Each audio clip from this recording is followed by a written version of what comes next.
T.J. Swearinger comes up and puts his helmet on the ball, and Powers is there then to make the play. He's got his eyes on the ball carrier. Ball bounces up. He's able to recover it. What a terrible start this second half by the Packers. Already down 17-0 for Arizona. They came into this game with 29 takeaways, the second most in the NFL behind Carolina. Apparently you missed some. For the Green Bay Packers, the Aaron Rodgers interception in the end zone, and now the fumble by James Starks.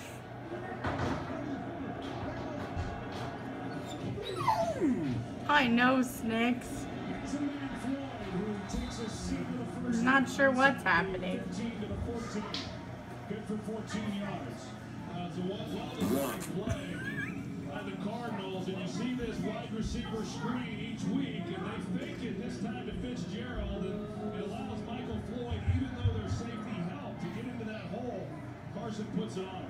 Think about the huge swing at the end of the first half with the interception in the end zone.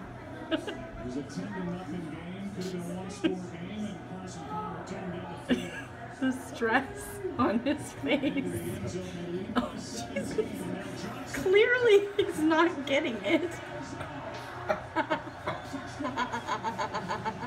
Oops, I've been caught.